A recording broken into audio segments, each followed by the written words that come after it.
Hi everyone, I'm Amelia. Today I want to tell you the story of a company that didn't just build computers, it changed the way the world lives. From a tiny garage in California to the most powerful tech empire on Earth, Apple became more than a company. It became a symbol. For decades, millions of people lined up outside stores, waiting for the next device that could change their lives. But behind the clean design and billion-dollar launches was a story filled with risk, obsession, collapse, and reinvention. And now, as the company enters a completely new era of AI, Vision Pro, and life after Tim Cook, one question is starting to grow louder than ever. What happens next to the Apple empire? If you enjoy deep stories about the world's biggest companies, don't forget to like the video and subscribe to the channel. Now, let's go back to where it all began. The modern tech industry presents itself as an abstract empire of glass and cloud computing. But to understand the origins of a trillion-dollar valuation, you have to look past the pristine storefronts and focus on the smell of burning flux. In 1976, Steve Jobs and Steve Wozniak moved into this suburban garage in Cupertino with a highly specific ambition. They wanted to change the way humans interact with machines, starting with the hardware they built by hand. Their first attempt, the Apple I, was a utilitarian slab of exposed circuitry. There was no case, no keyboard, and no monitor, just a raw board that required the user to assemble the rest of the machine themselves. This gritty origin illustrates a consistent theme in technology. Innovation begins by engineering a solution to a tangible, physical problem, rather than chasing market scale. 8 years later, that garage project evolved into the 1984 Macintosh. It moved computing away from obscure text commands and introduced a graphical interface, establishing a new standard where users navigated a digital environment using a mouse and icons. Despite the breakthrough, the machine struggled. It carried a retail price of nearly $2,500 and suffered from limited memory, which caused sales to stall shortly after launch. The resulting financial pressure triggered a power struggle in the boardroom. By 1985, the internal friction between the visionary founder and the board of directors led to Steve Jobs being forced out of the company. This era proved that a revolutionary product cannot save a company if internal leadership is fractured and pricing is out of reach for consumers. Without a unified direction, Apple entered a decade of strategic drift. They released dozens of confusing, disconnected product lines, from digital cameras to handheld PDAs, most of which failed to find an audience.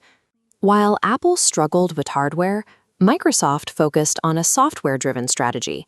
They aimed to dominate the business sector by licensing their operating system to every major computer manufacturer. The Windows operating system soon became the default global standard for offices and schools.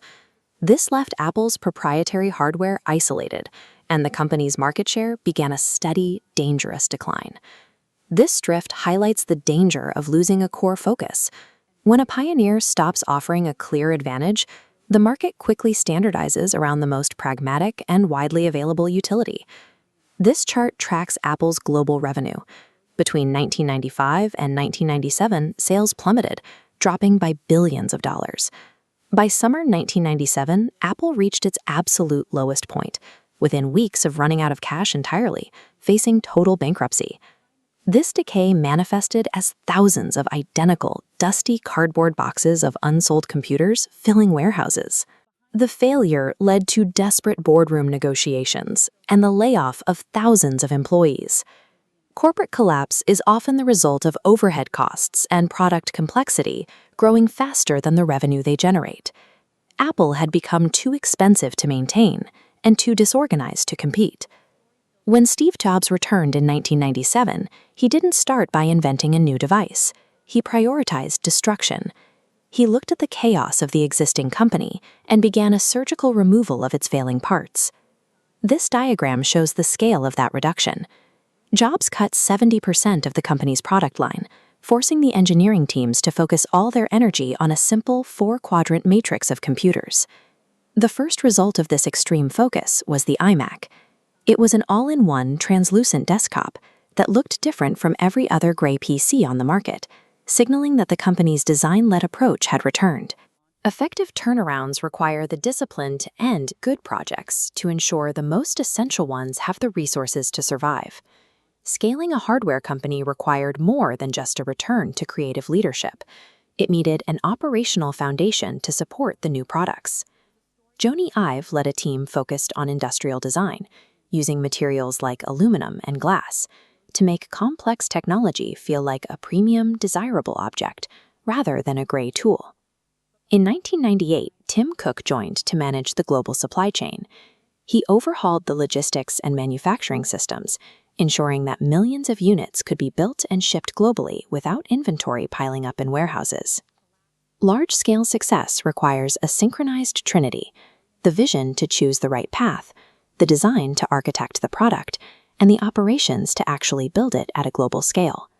This operational machine fueled a streak of hardware hits. They started by disrupting portable music, fitting 1,000 digital songs into a device that used a simple mechanical scroll wheel for navigation. In 2007, they combined the internet, a phone, and a music player into a single pocket-sized device, moving the web away from desktops and into the hands of billions of people. These devices generated a massive physical footprint. Large crowds occupied city blocks, waiting for days outside glass retail stores for the chance to buy the latest hardware. Following the death of Steve Jobs, the tech industry began to doubt if the company could survive without its primary visionary. When Tim Cook stepped into the CEO role, the skepticism was loud. He was an operations expert, not an inventor, and analysts openly questioned if he had the creative instinct to keep the company relevant. The answer arrived in 2014. Cook released the Apple Watch and the large-screen iPhone 6, a direct reversal of Jobs' personal philosophy that phones should remain small. By prioritizing what consumers wanted over rigid founder-led design principles, Apple changed its trajectory. The goal was no longer about frequent, radical disruptions. It was about capturing users within a massive, interlocking ecosystem. Cook built a system where every iPhone sold became a gateway to recurring revenue from the App Store, iCloud, and Apple Music, while accessories like AirPods and the Apple Watch secured the user's loyalty to the brand. Apple hit a $1 trillion valuation in 2018, $2 trillion in 2020, and $3 trillion by 2022. These milestones align perfectly with the company's internal manufacturing efficiency. The real engine of this growth is a flawless global logistics network.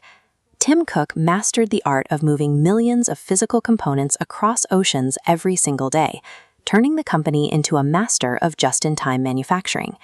To protect this system from global political tension, Cook is currently diversifying production, moving critical assembly hubs out of China and into India and Vietnam.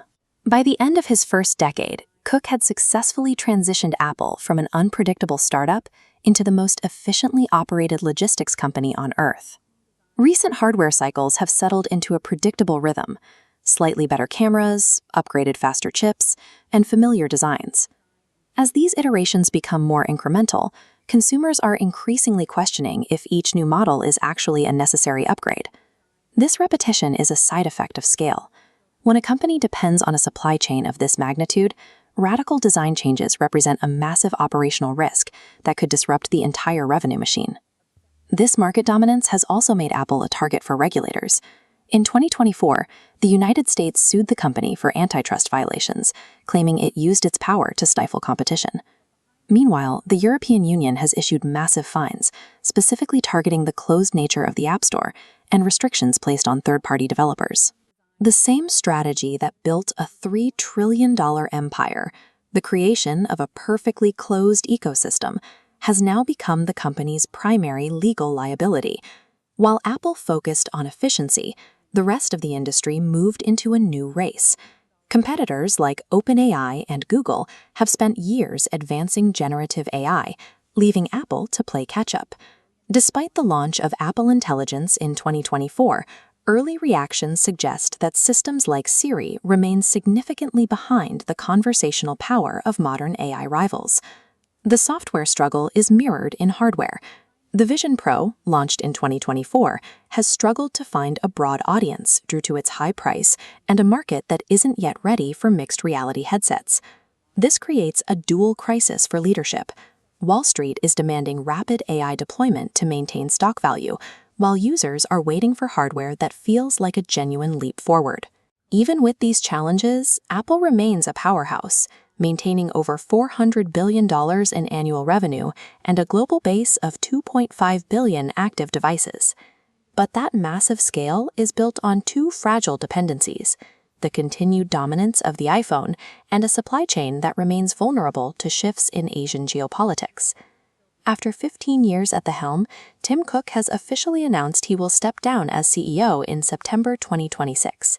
His chosen successor is John Ternus, the executive who has been leading the company's hardware division.